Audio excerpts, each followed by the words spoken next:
If they need help, we'll give them help. There's nobody has what we have, especially with the new tests that are coming out. North Korea, Iran, by the way. My country is among the hardest hit by the coronavirus. Even as, like other nations, we are now learning. Halo guys, what's up? Balik lagi di sini di channel Diki Bos. Kali ini bakalan agak berbeda sedikit ya. Biasanya video-video saya tentang off-road tiap minggunya.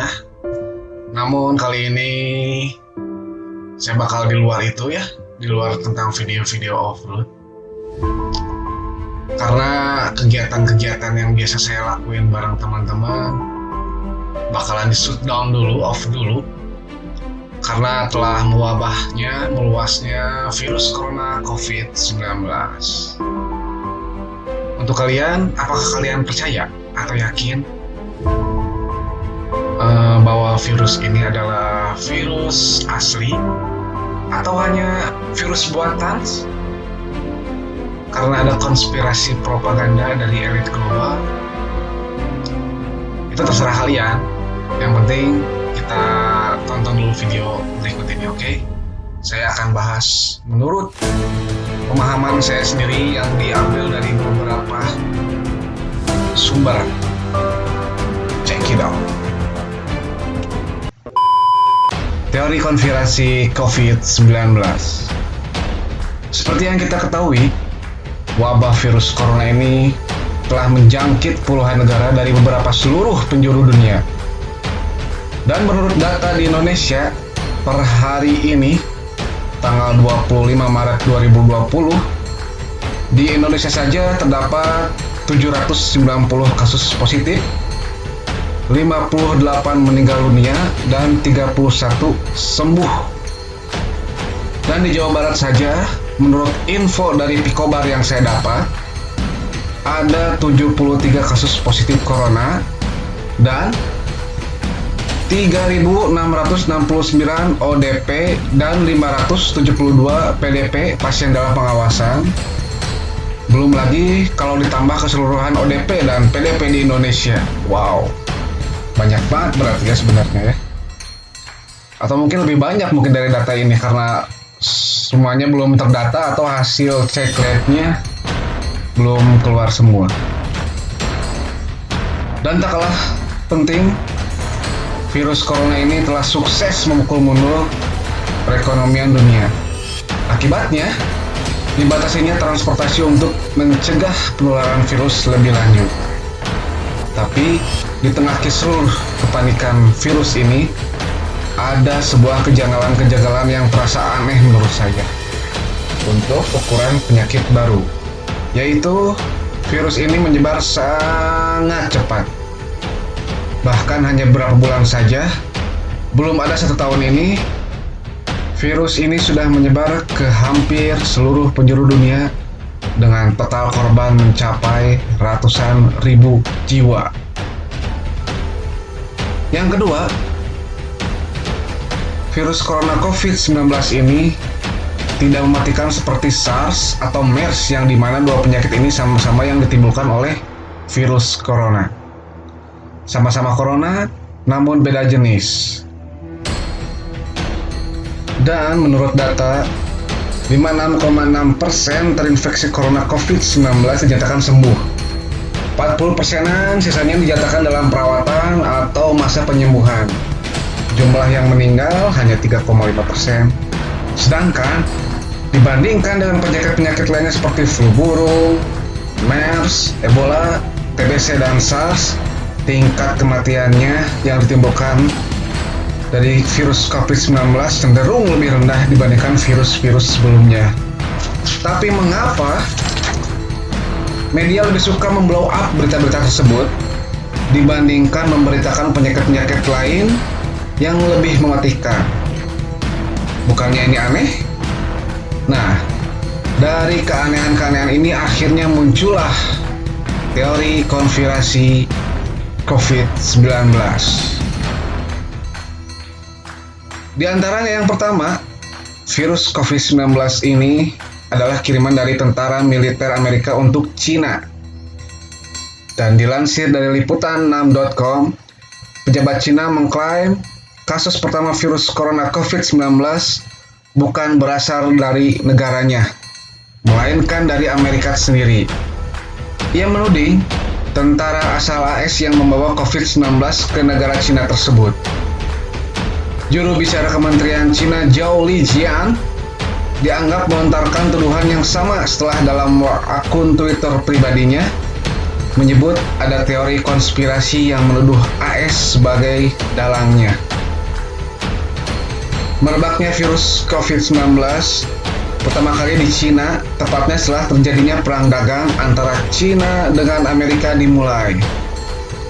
Dalam perang dagang tersebut diprediksikan Amerika akan kalah atas Cina dan sempat diprediksikan jika Cina memerangkan pemerang dagang terhadap Amerika, maka kedepannya kiblat ekonomi bukan lagi ke Amerika Serikat, melainkan ke Cina. Meskipun demikian, tuduhan pejabat Cina ke AS ini tidak disertai dengan bukti apapun. Oke, sekarang yang kedua.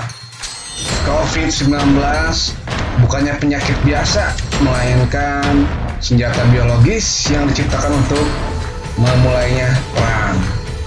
Dilansir dari CNBC Indonesia.com, Komandan Korps Pengawal Revolusi Iran IRGC mengatakan virus mungkin merupakan senjata biologis dari Amerika Serikat atau USA, dan dari pernyataan mantan perwira intelijen Central Intelligence Agency CIA Philip Giraldi yang mengatakan bahwa COVID-19 bukan terjadi secara alami, melainkan melalui mutasi genetik.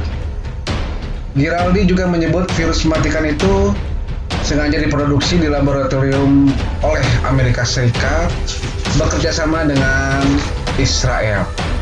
Amerika Serikat sengaja membuat virus ini untuk menghancurkan Cina dan Iran yang merupakan musuh terbesarnya. Ketiga, senjata biologis memiliki daya tarik untuk digunakan karena sangat murah. Berdasarkan data, menyebutkan 1 km persegi serangan senjata biologis hanya berkisar harga $1. Selain itu, senjata biologi dinilai tidak mudah dideteksi baik dengan X-ray ataupun anjing pelacak sekalipun, serta sangat mudah untuk diangkut. Sedangkan untuk senjata konvensional memerlukan biaya sebesar $2.000 dan senjata nuklir $800 dan senjata kimia $600. Iran sendiri berada di ambang kekacauan akibat wabah virus corona. Bagaimana tidak, sebanyak 8% anggota parlemen Iran ternyata tertular virus corona COVID-19. Iran memang menjadi satu-satunya negara yang memiliki pejabat pemerintah yang terinfeksi virus corona. Dan yang ketiga, COVID-19 sengaja diproduksi oleh Illuminati untuk memulainya ekonomi Big Star, sehingga menguntungkan orang-orang terkaya di dunia yang berada di balik World Bank dan IMF. COVID-19 memang sengaja diproduksi dan diedarkan untuk membuat kekacauan dan kerugian ekonomi secara global. Imbasnya, banyak sekali harga saham yang anjlok dan banyak investor menjual dengan harga murah.